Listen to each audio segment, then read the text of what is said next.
You mentioned something about slavery and how this wouldn't get it done and that wouldn't get done. You know, slavery was going to require a war anyway, but it's a hard question to answer. I mean, under a referendum or initiative or whatever you want to call it. I mean, if we had a direct democracy, slavery might have been a loser. You know, we might have the slave states might have had the population. You know, so. The minority was right in that case, and representative government worked. And you asked to give examples of when representative government worked. Like I said, I would radically reform the representation we have. It's not true representation. It's party government. All right, we are run by two political parties. All right, so yes, until you abolish those parties, this is not representative government. Until you abolish the geographic bias in elections, this is not representative government. So it's kind of a stupid argument to be saying, you know, name what representative government's accomplished when we really don't have it. Okay, we have a very closed and narrow system that needs improving. But I would still argue there's lots of things that government has accomplished. We landed on the moon, we built the Hoover Dam, we gave women the right to vote, we abolished slavery. I mean, there are a lot of things accomplished. The Civil Rights Act, I mean, a lot of things happened that might not have happened if it was put to a referendum.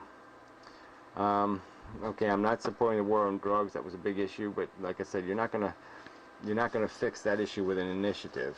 You might in some local district, but national federal law isn't going to change, and that's what needs to change. I mean, rights have to be rights of all Americans. I mean, and I believe that in principle. I don't want rights that I get and somebody in some other state doesn't get. That's bullshit. I mean, we either fight for rights. It's the same with labor and unions and all that stuff. I don't want separate unions. I want all workers to have rights. Okay, I don't want them to have to belong to a union to get them. And I want unions with very niche power abusing that power to get special privileges. Alright, you're saying again, you keep talking freedom, like somehow initiative is freedom. Like I said, I don't want the freedom of having people lesser than myself making decisions. Yeah, I do believe I'm smarter than the average American, so I wasn't insulting myself by insulting the average American. I think the average American is an idiot, okay, ill-informed idiot. So yeah, I don't include myself among the average. I believe I'm above average in terms of my how well informed I am, and by raw intelligence, whatever standard you want to make. I just think I'm infinitely more intelligent than most human beings on planet Earth. That's if the truth be told. How much time? Oh, way over fucking time. I don't know how the hell I did that. I don't want to have to make 2 parts, but shit, that's way over. Alright, well maybe I'll just do 2 parts, fuck it. A little short second part. Yeah, so I don't have that much left on the piece of paper. Alright, again, the legislation having to be simple. This is the key fundamental problem I have with this idea of government by initiative. Is law can't be that simple. It's always complex. I mean, it's like having, well, yeah, we'll just make the speed limit 30 miles an hour, 40 miles an hour on all roads. No, each road has an individual circumstance, got to be dealt with. You know, no matter what kind of law you come up with, it has consequences, and there has to be balances against those consequences. And so when you just write something too simple, it's like the property tax thing in California, it just turned into garbage. Okay, because it just became a huge way for people to dodge their property taxes, and a huge expense on people who didn't have the same advantages. So it just created huge inequities in the system because the law is too simplistic. And so I don't want people writing simple law. I don't want laws that are contrived by political parties to, you know, serve special interest either. And I don't think those are the only 2 choices. I think there is a better middle ground where you know, legislation is written by people sincerely motivated to do what's in the best interest of society. All right.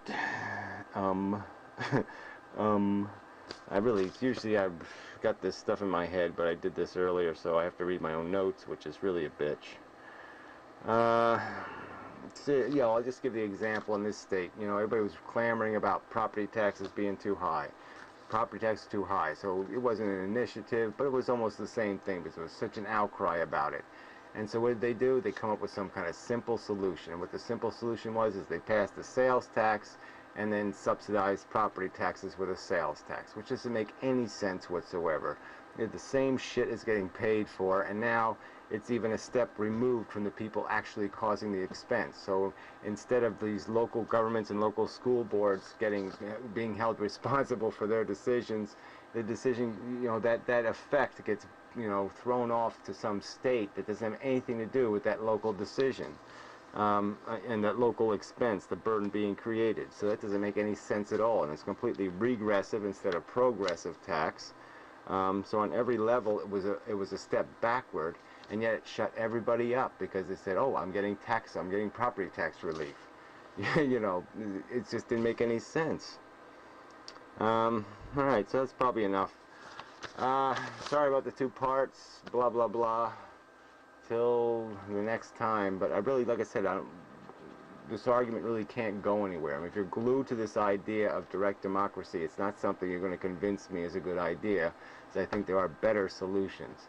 I want a better solution. I want something better than ignorant people voting on individual pieces of legislation based on their momentary, at the, whatever the media is clamoring about at the moment kind of policy. You need something that's a little slower and a little smarter, and you get that through having representatives, because it's going to act slower, it's going to force a compromise, there's going to have to be debate, there's going to be so much more to the process than having just some knee-jerk reactionary public reaction.